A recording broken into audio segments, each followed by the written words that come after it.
আল্লাহ পাক রব্বুল আলামিন মুসলমানদেরকে, ইমানদারদেরকে এই মাহে রমজানটুকু দান করে দিয়েছেন। আপনার আমার জীবনের গত 11 মাসের যত গুনাহ রয়েছে সমস্ত গুনাহগুলোকে জ্বালিয়ে পুড়িয়ে ভৎস করে দেওয়ার জন্য এই মাসটা আল্লাহ পাক দান করেছেন। বলেন সুবহানাল্লাহ। তার মানে বোঝা গেল এই মাসটা হচ্ছে গুনাহ মাফের মাস। এই মাস কিসের মাস? গুনাহ মাফের মাস। কিন্তু দুঃখজনক হলেও সত্য, এই গুনাহ মাফের মাস পাওয়ার পরেও অনেকেই নিজেদের জীবনের গুনাহগুলোকে মাফ করে নিতে পারবে। যারা গুনাহগুলোকে মাফ করে নিতে পারবে এরাই হচ্ছে সৌভাগ্যবান ব্যক্তি। আর যারা জীবনের গুনাহগুলোকে মাফ করে নিতে পারবে না, আল্লাহ রাসূলের ভাষায় ওরা হচ্ছে সবচেয়ে কপাল পোড়া, সবচেয়ে হতভাগা। কারা? এই রোজার মাসটা আসার পরেও যারা জীবনের গুনাহগুলোকে মাফ করে নিতে পারবে। আল্লাহ রাব্বুল আলামিন বিশ্ব নবীর মাধ্যমে চমৎকার হাদিস আমাদের জন্য বর্ণনা করেছেন, যে হাদিসটা আমরা বহুবার শুনেছি।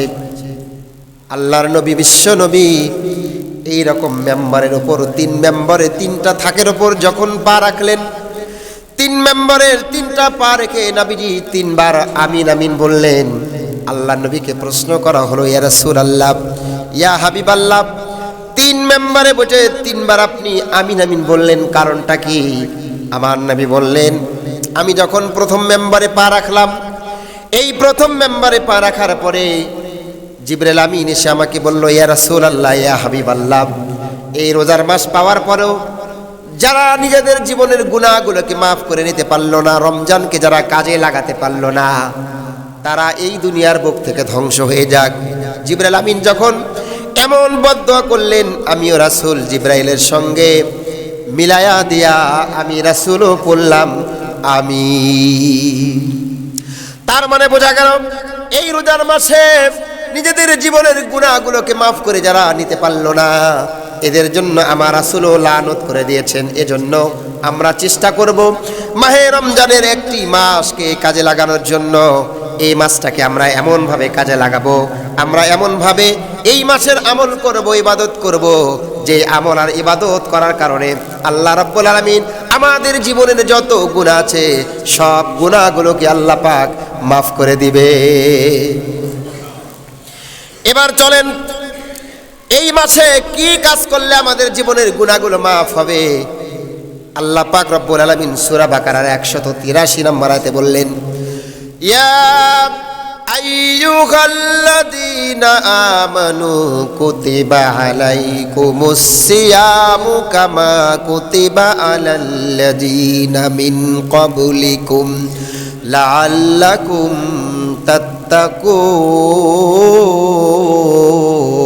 তাত্তাকুন। জোরে কর আল্লাহু আকবার। দেখেন আল্লাহ পাক ইমানদারদেরকে ডাক দিলেন। আল্লাহ ইমানদার মুত্তাকি ভালো মানুষদেরকে ডেকে ডেকে বলে, ও ইমানদারেরা তোমরা শোনো, কুতিবা আলাইকুমুস সিয়াম, তোমাদের উপর রমজানের রোজা রাখাকে ফরজ করা হয়েছে। রমজানের রোজা রাখা ফরজ। রমজানের রোজা রাখা, আমার ভাইয়েরা, আল্লাহ পাক বললেন এই রমজানের রোজাকে তোমাদের জন্য ফরজ করে দেওয়া হয়েছে।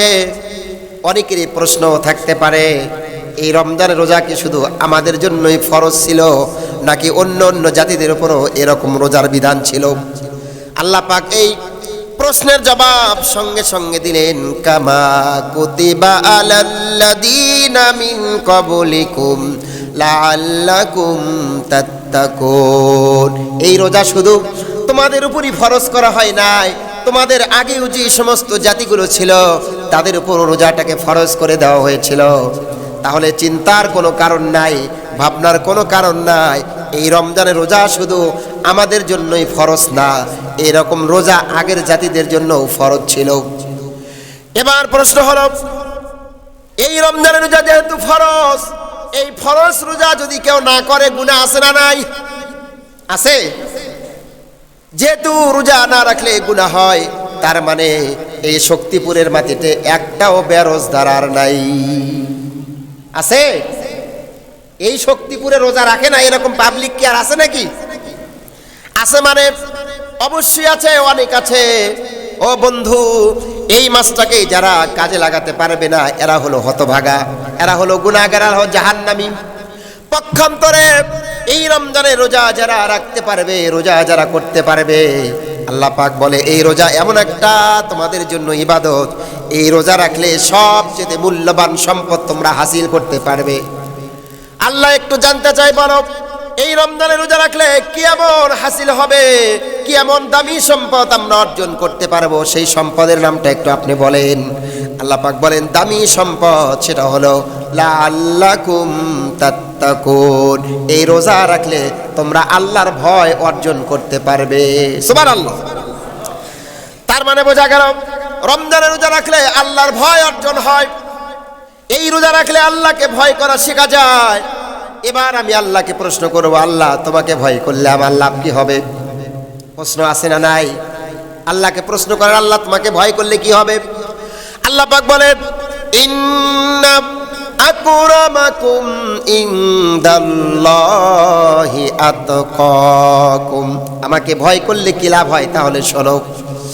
আমি রব্বুল আলামিনের কাছে ওই লোকটা সবচেয়ে দামি, আমি আল্লাহর কাছে ওই লোকটা সবচেয়ে মর্যাদাপূর্ণ, যেই লোকটা আল্লাহকে বেশি বেশি করে ভয় করে। আমার ভাইরা, আল্লাহকে ভয় করে যারা সম্মানিত লোক হয় তারা, আল্লাহকে ভয় করে যারা দামি লোক হয় তারা। আর আল্লাহকে ভয় করার যেই শিক্ষা, সেই শিক্ষাটা আমরা পাবো এই মাহে রমজানের রোজা থাকার মাধ্যমে, ঠিক কিনা? কেমনে আল্লাহকে ভয় করি আমরা একটু লক্ষ্য রাখেন। এই যে রাতের বেলা আপনি সিয়ারি খেয়েছেন, খান নাই? এই সিয়ারি খাইছেন, খাওয়ার পরে দুপুর বেলা যখন আপনি গোসল করতে যান, বাথরুম যখন বন্ধ করে দেন, মনটা বারবার বারবার ইচ্ছা করে একটু পানি খায়। আচ্ছা বলেন তো, ওই বাথরুমের দরজা জানালা বন্ধ করে দিয়ে আপনি ইচ্ছা করলে এক ঢোক পানি আপনি পান করতে পারেন?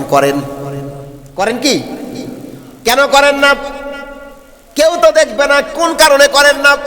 আল্লাহ কয় বান্দা এই যে দেখো আমি আল্লাহর ভয় একেই বলে, এই দুনিয়ার সব মানুষকে ফাঁকি দিয়া তুমি ইচ্ছা করলে একটু খানা খেতে পারতে, পানি পান করতে পারতে, বান্দা তুমি করো না।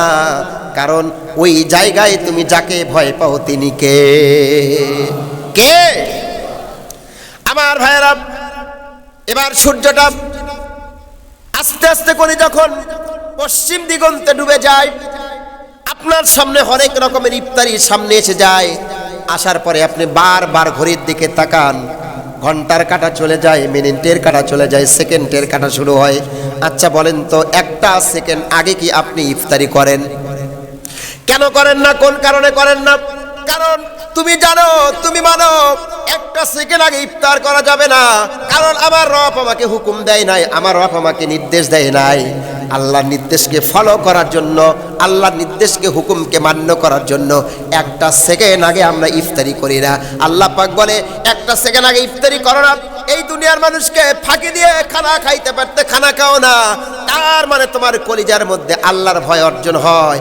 আর এই রোজা থাকার মাধ্যমে আল্লাহর ভয় অর্জন করবে যারা, আল্লাহ পাক তাদেরকে জান্নাতি হিসাবে কবুল করে নেবে। বলেন সুবহানাল্লাহ। তাহলে এই আয়াতটা আপনাকে আমাকে প্রমাণ করে রমজানের রোজা রাখবে যারা, আল্লাহর ভয় অর্জন করবে। তাহলে কি এই রোজাটা কি বাদ দেওয়া যাবে?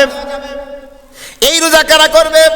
আল্লাহ পাক রব্বুল আলামিন বলছেন ফামান শাহিদা মিনকুমুশ শাহরা ফালইয়াসুমহু, সূরা বাকারা আয়াত নম্বর 185।